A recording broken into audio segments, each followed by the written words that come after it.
If you've got a 401k, an IRA, or a pension plan, I've got some really bad news for you. The IRS wants you to think that these so-called qualified plans are the best way to save money for retirement. They induce you to max out your plans by giving you tax breaks right now and allowing your money to grow tax-free over the years. Sounds pretty good, right? Wrong. The fact is that putting money in your 401k or IRA is almost the worst thing you could do for your retirement, because you're going to be taxed out of your gourd when you finally retire and need the money the most. Then, when you die, guess what? The IRS will hit you with a double whammy. They'll tax your estate when you die, then they'll tax whatever is left again when it is inherited by your heirs. And on top of the tax problems, you'll also have to deal with market volatility that can kill your portfolio. Just think about 2001 and 2008. What if there were a way to avoid tax burdens at retirement, avoid portfolio-killing down years in the market, and virtually eliminate any worries you may have about outliving your money during retirement? On this video, I want to show you an IRS-approved class of tax-friendly retirement savings vehicles that beats the pants off your IRA, 401k, or pension plan. They've been around for years, are offered by the oldest, largest, and most financially stable institutions in the world, and allow your money to grow tax-free, just like your current qualified plan, but has zero taxes when the money is dispersed at retirement. Think about that for a minute. Zero taxes on your estate when you die, and zero taxes when the money is transferred to your heirs at death. Listen to that one more time. Zero taxes as your money grows, zero taxes when the money is distributed, and zero on your estate when you die, and zero taxes on the money inherited by your family. Zero. And here's the best part. Unlike your qualified plan, there is no risk that you will lose principal on the investment during a down market. If the market tanks like it did in 2008, your worst case scenario is no gain, but no loss either. What I'm talking about is a retirement savings vehicle that will help make sure you don't outlive your money during retirement. Are you intrigued? Well, you should be. I want to take a few minutes right now to share with you an important message about the best retirement savings vehicle you've never heard of. Let's start by talking about the IRS. They desperately want you to think that an IRA is the best way to grow your money for retirement. You know what? It's not even close. I'm talking about what the IRS calls qualified plans, IRAs, 401ks, pension plans, and so forth. Compared to traditional brokerage accounts where you'd normally buy stocks, bonds, and mutual funds, these qualified plans have some really good tax advantages. First, you can invest in a qualified plan with before tax dollars. Number two, you don't have to pay taxes on these gains every year like you do on regular stocks and mutual funds, so your money grows tax deferred. It's not taxed until you take the money out when you finally retire. That means you have more money working for you during those years leading up to retirement. Sounds pretty good, right? Well, yeah. Compared to a regular brokerage account, sure. But that's like saying a bicycle is the best mode of transportation going. Of course, a bike beats the heck out of walking, especially if you're trying to travel outside of your immediate neighborhood. But what if you're trying to travel across town or clear across the country? You might want to try a car. And what if you're trying to get overseas? Walking's out of the question. And that bicycle is pretty much worthless. You'd be much better off in a jet plane. So just to make sure you're following my analogy, a regular brokerage account is like walking, lots of tax problems. A qualified plan is like a bicycle or maybe even a beat-up old car. Better than walking, but not super helpful on extra long trips like, say, retirement. What I'm going to show you on this video is like having your very own top-of-the-line private jet, fully fueled and ready to go with your own personal pilot. Yeah, it's that much better. The key to really maximizing your retirement savings is to understand the difference between tax-deferred and tax-free. Under the IRS qualified plans that you probably have right now, your money is growing tax-deferred, which inherently means that it will be taxed at some point in the future. Guess when that point is? That's right, when you retire and need the money the most. You probably won't be working, tax rates will probably even be higher than they are now, and you won't have any IRS-friendly deductions for kids or mortgage interest if your house is paid off, which means that you'll be paying a huge percentage of what you take out to the IRS in taxes, which, of course, reduces the amount that you have to spend for living expenses and lifestyle. Here's another way to look at it. Uncle Sam is counting on you to pay more than your fair share of taxes when you retire. Think of how brilliant that is. Let's encourage people to contribute money by giving them a tax break now, then let that money grow tax deferred so we can get an even bigger chunk of taxes from them later. Hey, I'm all for paying my fair share of taxes, but I tell you what, giving the IRS a bare minimum of $33,000 for every $100,000 I withdraw from my qualified plan of retirement, just plain ridiculous. Look, you've paid taxes and you'll continue to pay taxes for your entire working career. Let's keep the government's hands out of our wallets at retirement, okay? For the record, that $33,000 out of every $100,000 you withdraw isn't a worst case scenario either. You realize that, don't you? With the probability that tax rates will rise, it's probably actually a best case scenario. Any right-thinking person can see that the tax rate of 40 or 50% isn't out of the question 15 or 20 years down the road. So, let's talk about this so-called jet plane of retirement savings vehicles. You know, the one that beats the pants off a regular brokerage account or qualified plan. Before I tell you exactly what it is, let me show you some of the major advantages it holds. First, tax-free accumulation. Just like a qualified plan and way better than a brokerage account, your money grows year after year without having to pay taxes on the annual gains. Compound interest can then work its magic, which allows your money to grow bigger and faster. We don't need to have a discussion about compound interest, do we? If you're not familiar, just go to Google and type "the greatest miracle of growing money ever known to mankind" and find out about the greatness of compound interest. Second, tax-free distribution. Here's where your current qualified plan starts to look really bad. When you hop on board the jet plane of retirement savings vehicles, your money not only grows tax-free, but you can also actually distribute the money at retirement tax-free. That means that on the same $100,000 distribution I just talked about, you keep all of it, regardless of the then current tax rate. 30% tax rate? You won't care. You'll pay no taxes. 40 or 50% tax rate? Let everyone else worry about that. Your retirement savings can be used tax-free. $100,000 means $100,000 to spend, not $67,000 or less. Which do you prefer? Third, tax-free transfer. With a qualified plan or with a regular brokerage account, your money will likely be taxed twice when you pass away. Once on the amount left in the account when you die, and then again when your heirs receive the leftovers as income. Great for the IRS, horrible for your estate. The jet plane of retirement savings vehicle lands smoothly here too. No death taxes, no inheritance taxes. If you've got $1 million in your account when you die, your heirs get the full $1 million. Uncle Sam? Nothing. Transfer tax laws are, however, fairly complicated, and there's some exceptions and some limitations, so ask the qualified advisor who gave you this video to discuss your situation with you. Fourth, no risk of loss of principal. Remember when the stock market lost over half its value in less than 18 months starting in October 2007? Of course you do, because your portfolio probably lost half its value or more during that same time too. Did you start having nightmares about being 82 years old and still working part-time at Walmart just to keep food on the table? Your qualified plan has no way to protect you from that kind of market volatility and downside losses. Ouch! Not true with the jet plane of retirement savings vehicles. The principal in the account never loses altitude. When structured properly, there's no chance it will lose any principal. Not a dime. Not a penny. Nothing. If you'd been on board with this in October 2007, your portfolio would probably look a whole lot prettier right now. I'll explain why and how in just a minute. Fifth, dramatically reduce the chance of outliving your money during retirement. Survey after survey show that baby boomers' number one fear about retirement is outliving their money. And hey, you know what? That's a perfectly reasonable fear if you ask me. If you have $1 million saved and you retire at age 65, that's pretty good if you only plan on living until you're, say, 70 or 75, and if you don't have any significant medical issues. But how do you stretch $1 million, or whatever amount you end up having saved by the time you retire, for 15 or 20 or 30 years, especially given the increase in cost of living and the likelihood of needing specialized care if you do end up living into your late 80s or 90s? Not to worry if you ride the jet plane of retirement savings vehicles. When structured and funded properly, it'll keep on paying and paying and paying all through your 70s, 80s, 90s, and even beyond that if you're lucky enough to hit 100. Hey, you're more likely to hit 100 if you're not stressed out over money. Time to get on board.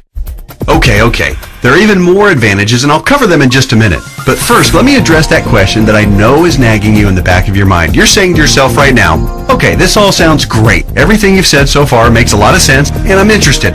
But hey, pal, what's the catch? We all know that anything that sounds too good to be true probably isn't. Hey, I hear you. Between Enron, Bernie Madoff, and the great stock market meltdowns of the 2000s, a healthy dose of cynicism, skepticism, or both is not only understandable, it's just plain smart. I'll tell you what the catch is, and trust me, it's more like 6 seconds of turbulence on your 6-hour flight to Hawaii on your personal jet plane than a catch. But first, a quick reality check. Just because you've never heard of this before doesn't mean that it doesn't exist, doesn't mean that hundreds of thousands of people aren't already using it, and doesn't mean that all of the advantages that I've talked about aren't absolutely real and sitting there just waiting for you. So, here's the 6 seconds of turbulence catch. Per IRS rules, you have to fund the plan I'm telling you about with after-tax dollars. In other words, you can't deduct the amount you contribute off your current year's taxes like you can with a qualified plan. That means that if you were to contribute $6,000 this year in an IRA versus this retirement savings vehicle, you'd in reality pay an extra $2,000 in taxes this year, assuming a 33% tax bracket. If you're in a lower tax bracket, naturally, your tax savings would be less. That sounds like a drawback, right? Well, actually, no. To understand why funding with after-tax dollars instead of before-tax dollars like you would with a qualified plan is not a drawback, you just need to understand the alternatives. Answer this philosophical question. If you were a farmer, would you rather pay taxes on the small sack of seeds when you purchase them in the spring, or would you rather pay taxes on your entire harvest when you sell it in the fall? Well, do the math. If a farmer bought $1,000 worth of seeds and was taxed at 8%, he'd pay $80. But if the farmer planted those seeds and paid the same 8% of taxes on a $50,000 harvest, he'd pay $4,000 in taxes. 80 versus 4,000. That's a 50 times increase in taxes paid. The same rationale applies to your retirement savings. In fact, the amount of money you save on upfront taxes with a qualified plan, remember, you'd save $2,000 in taxes by making a $6,000 contribution into a qualified plan, okay? Will almost certainly be dwarfed by the taxes you pay at retirement, to the tune of about 10 times at least. Here's why. If your $6,000 grows to $100,000 over the course of the next 30 years, remember the magic of compound interest. This is very reasonable. You'll pay at least $33,000 in taxes on the harvest. We already talked about this earlier. That's $33,000 straight to the IRS right when you'll be needing it the most. Would you rather pay $2,000 in taxes right now or $33,000 at least in taxes later? It's as simple as seeds and harvest. I've said it once and I'll say it again. No wonder Uncle Sam loves qualified plans so much. It's his way of protecting his financial future. Okay. So let me go ahead and draw back the curtain and show you what the jet plane of retirement savings vehicle is. Just do me a favor and hear me out, because I'm going to admit it right now, right up front, it might sound a little, well, boring right at first. That's because it's a life insurance product called Indexed Universal Life Contract, or IUL for short. Stick with me, Skipper. Don't be fooled by any stereotypes of what you may think an IUL is. This is different than any kind of whole life or variable life or universal life plan that you may have heard about or purchased in the past. The fact is, IUL is a lot more about savings than it is about life insurance, although it does do a nice job of providing that too. Hopefully the tax advantages and principal protection advantages I've told you about are clear enough and big enough to keep you interested. But you also need to know that the IUL, when structured and funded properly, beats the pants off of any other kind of retirement savings plan in every comparison category that matters, including growth potential, risk avoidance, liquidity of funds, flexibility of contributions, flexibility of distributions, longevity of distributions, and fees. Everything. Listen, insurance companies, by law and by track record, are extraordinarily conservative. Yeah, I know that AIG tanked it, and you might be thinking that all insurance companies are going bust. Nothing could be farther from the truth. Life insurance companies that offer IULs, as a rule, have massive cash reserves. One company, as an example, had operating revenues in 2008, the worst year of the recession, of $14 billion, earnings of $1.3 billion, and cash reserves at the end of the year of $12.8 billion. There's a reason people think of life insurance companies as old, stodgy, conservative curmudgeons, because they are. Their stodgy curmudgeonness is also part of the reason you've never heard of an IUL before. Life insurance companies thrive with things like risk management, actuarial tables, and other boring life insurance stuff, but they don't know jack when it comes to communications. Go online right now and read their brochures. It's like reading hieroglyphics. Boring, painful, obtuse, hard to understand, and that's just the table of contents. But that doesn't mean that this product, Indexed Universal Life, is anything less than magnificent for creating wealth. The IUL, Indexed Universal Life, gets its name because it's indexed to the S&P 500, which simply means that it mirrors the growth of the S&P 500, which, for your information, has returned over 9% per year on average for the last 27 years, even with all the crummy years in the 1980s, right after 9/11, and 2007 and 8. Remember that? But here's the best part, and what makes an IUL so darn attractive as a retirement savings vehicle. The reason IUL accounts, when structured properly, won't lose principal is because the lowest return guaranteed by the contract is 0%. Or in technical speak, they have a floor return of 0%. They can't lose money. If the stock market tanks for the year, your IUL contract doesn't take a big hit. It just stays even right where it is. Stated differently, an IUL locks in the gains during up years, but it doesn't participate in the down years. Take that, IRA. You can't even come close to competing with that. Everyone knows that portfolio losses are killers because you have to double up just to get back to even. You eliminate that risk with the IUL since your floor is 0% annual growth. No loss of principal. Compare that to the devastating 37.2% loss of the S&P 500 in 2008. If you were indexing your IRA against the S&P 500 and therefore did not have the 0% floor like you would with an IUL contract, if you had a $1 million portfolio on January 1st of 2008, you would have ended the year with just $628,000. Ouch! Even with the big bounce back year of 2009, where the S&P returned 23.6%, the $628,000 you had left after getting killed in 2008 would have only grown to about $775,000. Still deep in the hole. Not with an IUL. Now that brings us to the other catch of the IUL. It does offer the peace of mind of the principal protecting 0% floor, but it does also cap the gains on the upside.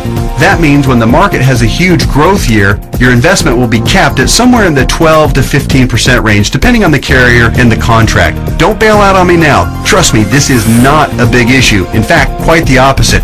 We're talking about 6 more seconds of turbulence on your 6-hour smooth plane ride to Hawaii. Here's why. Realize that huge gain years almost always follow what? That's right, huge loss years. 2003, for instance, was great, 26.3% gain in the S&P 500. But it followed 3 consecutive years, 2000, 2001, and 2002, of negative returns, 12.2, 13.4, and 24.1% respectively, negative all 3 years. Let's run those numbers. If you had $1 million in your IRA on January 1st, 2000, it would have fallen to approximately $878,000 at the end of the first year, then continued to fall to just over $760,000 at the end of 2001, and then plummeted to a measly $577,000 at the end of 2002. That same $1 million in a loss-protected IUL would have retained its worth at $1 million at the end of 2000, even though the market was down, remember? Still been worth $1 million at the end of 2001, and guess what? Still worth $1 million after 2002, even though the market got slaughtered. That's 3 consecutive down years and $423,000 in avoided losses. Wow. Then, in 2003, let's say that you were with an IUL carrier that had a 13% cap. Remember the big downside catch? It has a cap. Your $1 million would have grown to $1.13 million. It grew. Meanwhile, the qualified plan portfolio that tanked from $1 million down to just $577,000, remember that one? It would have gotten the full benefit of the 26.3% market gain, not a 13% cap like our IUL contract. Yay! But let me ask you this. Would you rather add 13% to $1 million or 26% to $577,000? 26% added to $577,000 only brings the account up to about $728,000. Again, compared to $1.13 million. This is a no-brainer. At the end of the 4-year cycle, you would have been ahead by over $400,000 with an IUL. This is real money in a worst-case scenario. The only way a qualified plan could possibly do better is if the S&P were to go up unfettered by over 15% per year for 5 or 10 consecutive years with 0 negative years. Do you really think that's going to happen? And even in the 1 in a million chance that it did, get ready to pay the tax man when you retire. I know these numbers can start to be a bit mind-numbing, but they're so critical for you to understand so you can see how to avoid getting crushed financially when you retire. Don't be afraid to rewind the video and watch that last section or the entire video again. I want to continue with the examples just a little bit further. We stopped our examples at the end of 2003. Remember, the IUL account that started with $1 million had weathered the storm and grown to $1.13 million. The IRA account hadn't done so well and had managed to eke back to $728,000, but only after a really strong 2003. Now, let's look at what happened in 2004, 5, 6, and 7. The S&P gained, in this order, 7.2, 1.2, 12.8, and 1.2% in those 4 years. Your IUL account, since it's indexed to the S&P 500, and since all of the gains were between the 0% floor, remember that, and the 13% cap, your IUL would have taken all of those same gains, 7.2, 1.2, 12.8, and 1.2%. That would take your $1.13 million account right to around $1.4 million by the end of 2007. Pretty good, right? Then, when the S&P got shellacked to the tune of 37% loss in 2008, since the lowest return your IUL account can get is 0%, guess what? The IUL account would have held steady at $1.4 million. No loss. Nice, isn't it? On the other hand, the IRA account would have grown from $728,000 to about $900,000 during those 4 good years. Still down by $100,000 since 2000, just in time to get crushed clear back down to $565,000 at the end of 2008. What would you rather have going into 2009? $565,000 or $1.4 million? This isn't a retirement savings vehicle for the ultra-conservative. It's a retirement savings vehicle for the ultra-intelligent.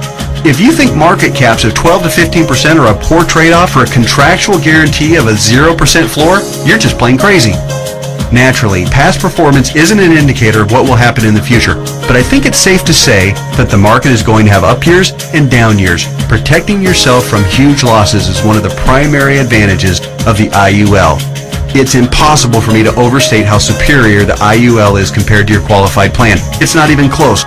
We've already covered the tax advantages. They're clear and evident. The risk avoidance issue is huge, and it favors the IUL by a country mile.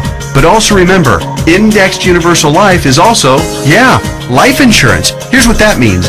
If you die the day after you fund an IUL policy or any time thereafter, your heirs will receive a death benefit tax-free. The amount of the benefit depends on the size and structure of your policy, but think about your qualified plan and brokerage accounts for just a minute. How much do they pay in death benefits if you were to die early? Oh yeah, none, because they're not insurance. Are you starting to see what I mean by the best retirement vehicle you've never heard of? Hey, that reminds me, let's talk a little bit more about why you've probably never heard of an IUL before. I already told you that one of the main reasons was that stodgy old insurance companies have horrific communication skills. But there's actually a bigger reason, which is financial advisors almost never talk about IUL. Why is that? Simple math. Only licensed insurance agents can legally sell you an IUL, and most licensed money managers and brokers are not licensed to sell insurance. In other words, the guy who sells you your IRA can't, by law, sell you an indexed universal life policy. And if he can't sell it, he can't make any money on it. End of story. Your financial planner's motivation is to get you signed up for an IRA or 401k and then make money on you for life as your investment grows. They don't care about your future tax burden. Why should they? Seriously, call your investment advisor on the phone right now and ask about an IUL. Chances are 99% he or she has never even heard of it. And if they have zero working knowledge of how or why it works. How would they know? They don't know insurance products. They like to think they have a corner on the market of helping people save enough money to retire, but they don't. They're selling skateboards, bicycles, or roller skates and pretending like the big, shiny private jet doesn't even exist. The fact is, the IUL is the best possible wealth accumulation vehicle for your retirement. For most people and in most situations, it simply cannot be beat for tax advantages, safety, growth potential, liquidity, and flexibility. Alright, just one more quick topic and then we'll let your licensed insurance professional take over and discuss all the fine point details as they relate to your specific situation. And that topic is the logistics of how the IUL works. It works like a life insurance policy in the sense that you make monthly or annual contributions into your account. You will work with your advisor to determine what the optimal amount is for your situation. It'll vary depending on how many years you have left until retirement, your financial goals for retirement, and your current financial ability. The money you contribute to an IUL, like we've discussed at length, will continue to grow tax-free. Unlike a qualified plan account, you may have access to your money at any time you want or need it without a penalty before or after you retire. That's what's called flexibility. When you do pass away, the balance of the account will be passed to your heirs tax-free, just like with any other life insurance policy. The IUL really does offer the absolute best of all possible scenarios. It's tax-friendly, it's safer than safe, and it gives you flexible access to your money. The next step is yours. You simply need to meet with the licensed insurance professional who gave you this video and discuss your particular situation. He or she will answer all of your questions, I'm sure you have several, and discuss all of your options. You may want to consider watching this video again, this time with a pen and paper handy to jot down any notes or questions you may have. Like anything else worthwhile, there are plenty of details to be covered and there's a bit of a learning curve. But whatever you do, don't do nothing. There's too much at stake. Don't fall prey to what I call the law of diminishing intent. You know what I mean. You intend to make the call and learn more, but you get overwhelmed with the 1,000 little urgencies of life and you look up and a few months or even a few years have passed and you haven't done anything. So take one action right now.